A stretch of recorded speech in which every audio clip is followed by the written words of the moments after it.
ನೋಡಿ ನೋಡಿ ನೋಡಿ, ಒಳ್ಳೆ ಆವರ್ದಂಗೆ ಹೊರದೋಗ್ತಿದ್ದಾವೆ ಕಟ್ಟಿರುವೆ ಸಾಲು. ಸಾಮಾನ್ಯವಾಗಿ ಇವು ಈ ಮಳೆಗಾಲದಲ್ಲೇ ಈ ಮಳೆ ಬಂದು ಮಾರನೇ ದಿನ ಹೀಗೆ ಸಾಲು ಸಾಲಾಗಿ ಹರಿದೋಗ್ತಾನೆ ಇರ್ತವೆ. ನಾವು ಇವನ್ನ ಕಟ್ಟಿರುವೆ, ಕೆಟ್ಟಿರುವೆ ಅಂಥೇಳಿ ಕರಿತೀವಿ.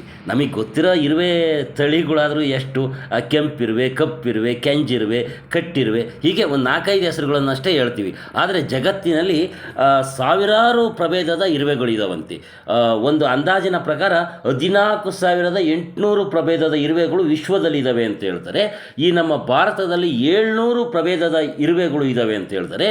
ನಮ್ಮ ರಾಜ್ಯದಲ್ಲಿ ಅಂದರೆ ನಮ್ಮ ಕರ್ನಾಟಕದಲ್ಲಿ 200 ಪ್ರಭೇದದ ಇರುವೆಗಳಿದ್ದಾವೆ ಅಂತ ಹೇಳ್ತಾರೆ. ಆದರೆ ನಮಗೆ ಕಣ್ಣಿಗೆ ಬೀಳೋದಂತೂ ಈ ಕೆಂಪಿರುವೆ, ಕಪ್ಪಿರುವೆ, ಕೆಂಜಿಗಿರುವೆ, ಈ ಈ ರೀತಿ ಮಳೆಗಾಲದಲ್ಲಿ ಕಟ್ಟಿರುವೆ, ಇಂಥ ಒಂದು 5-6 ಪ್ರಭೇದದ ಇರುವೆಗಳನ್ನಷ್ಟೇ ನಾವು ನೋಡಿದ್ದೀವಿ.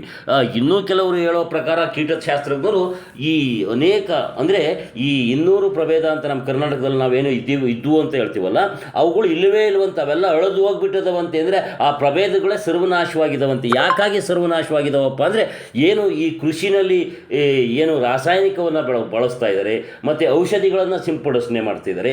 ಇದೆಲ್ಲದರಿಂದ ಅನೇಕ ಇರುವೆಯ ಪ್ರಭೇದದ ಸಂತತಿಗಳು ನಾಶವಾಗಿದ್ದಾವೆ ಅಂತಲೂ ಕೂಡ ಹೇಳ್ತಾರೆ.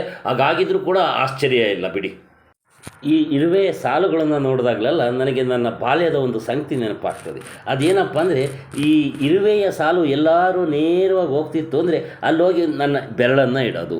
ಆ ಬೆರಳನ್ನು ಇಟ್ಟಾಗ ಇರುವೆಗಳು ಪಕ್ಕದಲ್ಲಿ ಸ್ವಲ್ಪ ದೂರ ಹೋಗಿ ಸಾಲನ್ನು ಸೇರ್ಕೊಳ್ತಾ ಇದ್ವು. ಅದನ್ನು ನೋಡಿ ಖುಷಿ ಆಗ್ತಿತ್ತು, ಅಂದರೆ ಅವುಗಳ ಸಾಲನ್ನು ತಪ್ಪಿಸ್ತೆ ಅಂತ. ಹಾಗೆ ಒಂದೊಂದು ಸಲ ಹೆಬ್ಬೆಟ್ಟು ಬೆಳೆದಿಟ್ಬಿಡೋದು, ಕಲ್ಲನ್ನು ಇಟ್ಬಿಡೋದು, ಒಟ್ಟು ಅವನ್ನ ದಿಕ್ಕನ್ನು ತಪ್ಪಿಸ್ತೆ ಅಂತೇಳಿ ತಾತ್ಕಾಲಿಕ ಖುಷಿ ಆಗ್ತಿತ್ತು.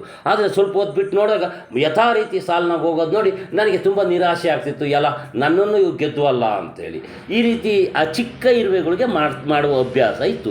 ಒಂದಿನ ಹೀಗೆ ಮಳೆಗಾಲ ಬಂದು ಮಾರನೇ ದಿನ ಇದೇ ರೀತಿ ಈ ಕಟ್ಟರೆ ಸಾಲು ಏನು ಉದ್ದಕ್ಕೆ ಹೋಗ್ತಿತ್ತಲ್ಲ, ನಾನೇನು ಮಾಡಿದೆ, ಹೋಗಿ ಇವುಗಳ್ನ ದಾರಿ ತಪ್ಪಿಸ್ಬೇಕು ಅಂತ ಆ ಸಣ್ಣಿರುವೆ, ಈ ಕಪ್ಪಿರುವಿರ್ತಾವಲ್ಲ, ಅವೇನು ಅಷ್ಟು ಕಚ್ಚಲ್ಲ. ಇವು ಕಟ್ಟರೆ ತಕೋದೆ ಈ ಸಾಲು ಉದ್ದಕ್ಕೆ ಹೋಗ್ತಿದ್ವಲ್ಲ, ಸೀದಾ ಕಾಲಿಟ್ಟೆ ನೋಡಪ್ಪ. ಕಚ್ಚಿದ್ವು ಒಂದು 4-5 ಏಕ್ದಮ್ ಕಚ್ಚಿಬಿಟ್ಟು. ಅದು ಕಚ್ಚಿದ್ದು ಹೆಂಗಾಯ್ತಪ್ಪ ಅಂದರೆ ಯಾರೋ ಈಗಲೇ ಬೆಂಕಿ ಇಟ್ಬಿಟ್ರೇನಪ್ಪ ಅನ್ನಂಗೆ ಆಗೋಗ್ಬಿಡ್ತು. ಹೌದು, ಈ ಕಟ್ರೆ ಅಥವಾ ಕಟ್ಟಿರುವೆ ಅನ್ನಲ್ಲ, ಇವುಗಳು ಸಮೂಹದಲ್ಲಿ 285 ಪ್ರಭೇದ ಇದ್ದಾವೆ ಅಂತ ಹೇಳಿನಲ್ಲ. ಆ ಪ್ರಭೇದದಲ್ಲಿ ಬೆಳ್ಳುಳ್ಳಿ ಇರುವೆ, ಬೆಂಕಿ ಇರುವೆ, ಕೆಂಪಿರುವೆ ಅಂತ ಇದಾವಂತೆ. ಅದರಲ್ಲಿ ಬೆಂಕಿ ಇರುವೆ ಅನ್ನೋವು ಇದೇ ರೀತಿಯಲ್ಲಿರ್ತಾವಂತೆ. ಅವುಗಳು ಕಚ್ಚಿದರೆ ಇದೇ ರೀತಿಯ ನೋವಾಗ್ತದಂತೆ. ಯಾಕೆ ಕಾರಣ ಏನಪ್ಪ ಅಂದರೆ, ಇವುಗಳ ದೇಹದಲ್ಲಿ ಈ ಟಾಕ್ಸಿಕ್ ಅಲ್ಕಲಾಯ್ಡ್ ಎಂಬ ಒಂದು ವಿಷ ಇರ್ತದಂತೆ. ಆ ವಿಷ ಇವುಗಳು ಕಚ್ಚಿದಾಗ ಅವುಗಳ ಬಾಯಲ್ಲಿರುವ ಮುಳ್ಳುಗಳ ಮೂಲಕ ನಮ್ಮ ದೇಹಕ್ಕೆ ಬರ್ತದೆ ಆ ವಿಷ. ಹಾಗಾಗಿ ನಮ್ಮ ದೇಹದಲ್ಲಿ ತೀವ್ರವಾದಂತಹ ಉರಿ, ನೋವು ಮತ್ತು ಒಂದು ಚಿಕ್ಕ ಚರ್ಮದ ಮೇಲೆ ದದ್ದು ಕೂಡ ಕಾಣಿಸ್ಕೊಳ್ತದೆ. ಆದರೆ ನಿಜವಾಗಿ ಹೇಳಬೇಕು ಅಂದರೆ ಈ ಇರುವೆಗಳಂತೆ ಈ ಕಟ್ರೆಗಳು ಕೂಡ ನಿರುಪದ್ರವಿ ಜೀವಿಗಳು. ಅಂದರೆ ಸಾಮಾನ್ಯವಾಗಿ ಅವು ಯಾರನ್ನು ಕೂಡ ಕಚ್ಚಬೇಕು ಅಂತ ಹೋಗಲ್ಲ. ನಾವು ಎಡವೆಟ್ ಕಂಡು ಅವುಗಳ ಮೇಲೆ ಕಾಲಿಡೋದು, ಅಲ್ಲಿ ಹೋಗಿ ಕುತ್ಕೊಳ್ಳೋದು, ಈ ರೀತಿ ಮಾಡಿದಾಗ ಅಂದರೆ ಅವಕ್ಕೆ ತೊಂದರೆ ಕೊಟ್ಟಾಗ ಮಾತ್ರ ಕಚ್ತವೆ. ಅಷ್ಟು ಬಿಟ್ಟರೆ ಅವು ಯಾರಿಗೂ ಕೂಡ ತೊಂದರೆಯನ್ನು ಕೊಡಲಿಕ್ಕೆ ಹೋಗಲ್ಲ.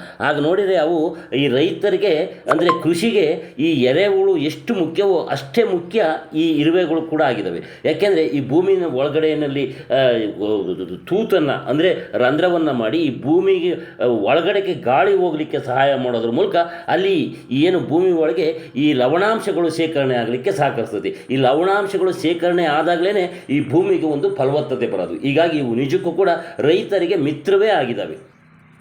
ನಿನ್ನೆ ರಾತ್ರಿ ಮಳೆ ಬಂತಲ್ಲ, ಬೆಳಿಗ್ಗೆ ಹೋಗುವಾಗ ದಾರಿನಲ್ಲಿ ಇವು ಹರಿದೋಗೋದು ಕಂಡು ಬಂತು.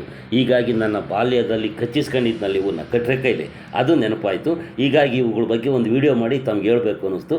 ಇಷ್ಟವಾದರೆ ಒಂದು ಲೈಕ್ ಮಾಡಿ, ಶೇರ್ ಮಾಡಿ, ಕಾಮೆಂಟ್ ಮಾಡಿ, ಸಬ್ಸ್ಕ್ರೈಬ್ ಮಾಡಿ.